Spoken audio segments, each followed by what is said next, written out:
2 taon ding itinago ng jukebox icon na si April Boy Regino ang isang lihim sa kanyang buhay.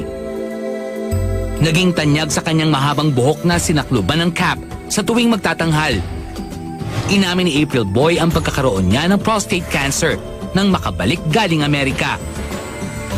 Labag man daw sa kanyang kalooban, ang tinamasang kasikatan ng 44 mga awit sa loob ng 2 dekada ay kailangan nang magtapos. Ang pagreretiro ni April Boy sa mundo ng musika ay bilang pagtalima na rin daw sa payo ng kanyang doktor.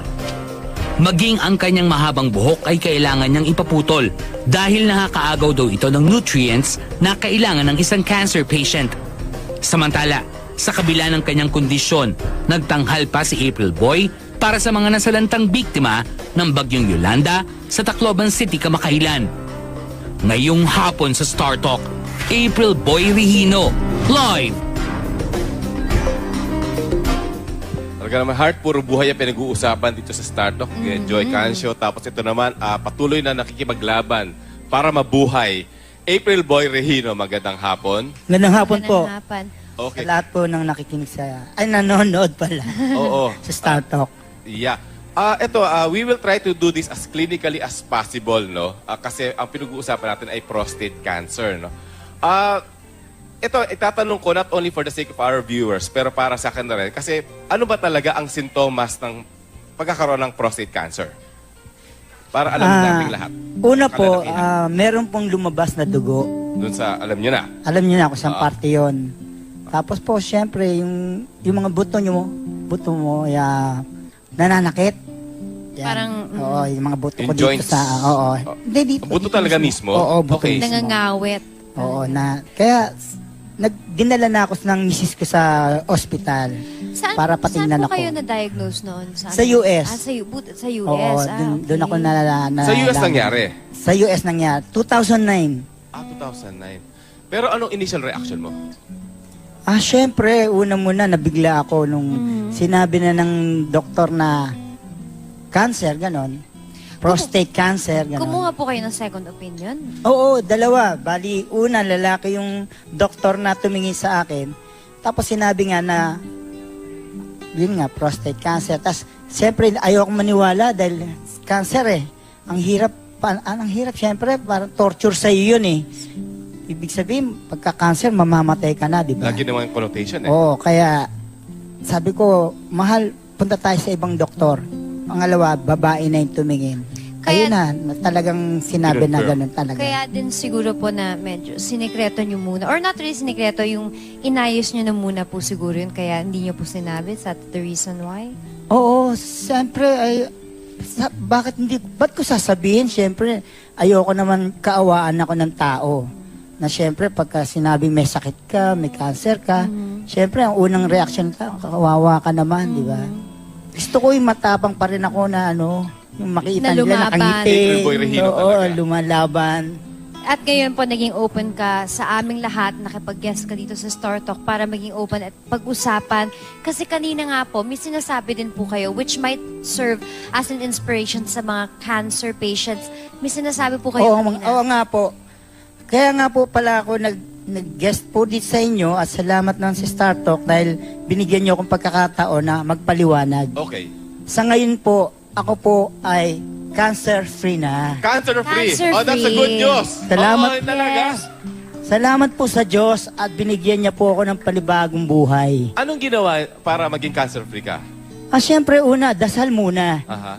Nagdasal kami pamilya dahil nung una, makita ko yung mga anak ko, nag-iiyakan na yung misis ko. Saka ako, hindi na ako bumabangon. Talagang ayokong bumangon, ayaw na akong kumain dahil alam ko may cancer na ako.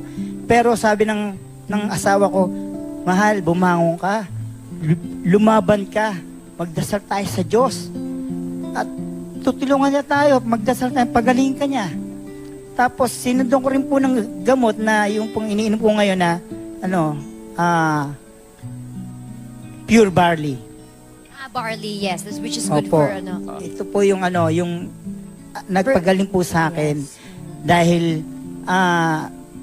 araw-araw na talaga kung minom ako nito marami juice po ito na Same talagang... din yung kay Maritoni Fernandez, yung barley. Yun yung inuulit Oh, yun, nila. yun. And Parang Ang pangalan niya, Sante overflow Pure with- Barley, yung kay Pure- Martoni. yes. Hindi, parang I'm overflowing with happiness ngayon. Kasi parang ang sarap pakinggan na cancer-free, di Tsaka ba? very inspiring. Oo, Saka kasi talagang,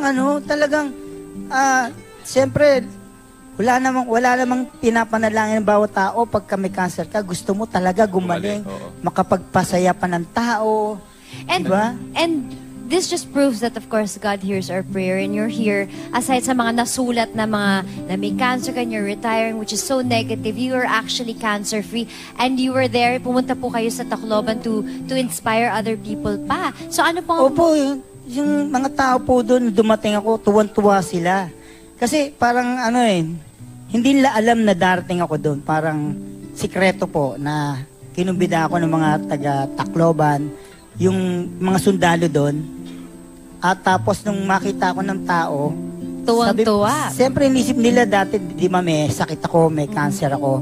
Tapos nakita ko nila, malakas na uli si April Boy. Namimigay na naman ng sombrero. Yun na nga po sasabihin ko, madami sigurado silang sombrero doon. Kaya nga, ito So, po, yes. ang mensahe sa fans. At, oo nga pala, maraming salamat sa lahat ng pagmamahal niyo sa akin.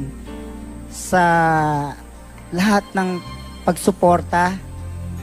Lahat ng, alam niyo kasi, ang totoo niyan, nag-retire na ako ngayon. Dahil sa, yun nga, dahil siyempre, hindi na ako yun talagang, kasi di ba nagkasakit nga ako? Ang pinayo sa akin ng doktor sa akin Magpahinga muna. magpahinga. Siyempre, kailangan mo Kasi mag-recuperate. ang nakapagpaano din sa akin yung pagod, Stress, yung puyat. trabaho. Yan sabi ng doktor, kailangan magpahinga ka. Tapos, ayan, yung pahinga mo na yan, Yes. isip Yun pala, mo, kailangan talagang pahinga. retired ka na. Pero ang maganda niyan, meron naman papalit sa akin. Ang papalit sa akin yung anak kong lalaki na Kaya, si JC May Regino. experience pa namin yung di ko kayang tanggapin na yan, na hindi ko makakalimutan. Kakatay ko ba ba? Pwede ba? Meron ba kayong di ko kayang tanggapin? Hindi na. Wala na. Akapella lang. As we go into a break, sige, di natin kakantahin. Okay. Meanwhile, we are very, very happy for you, April Yes. Boy Regino. Cancer-free. God bless. Thank you po. Up Okay. next, mga issue tungkol sa pagkakasino at paghihirap at pagpapakasal ng ex-wife ni Willie Revillame. Abangan namin po yan dito sa pagbabalik ng Star Talk. At salamat po sa Belo at sa Flores. At meanwhile, eto na, habang we are going to a break, kumakanta po si April Boy Regino ng Di Ko Kayang Tanggapin. Okay. Di ko kayang tanggapin na mawawala ka na sa akin. Napakasakit. Okay, nagbabalik po ang Star Talk. Thank you. April Boy Regino.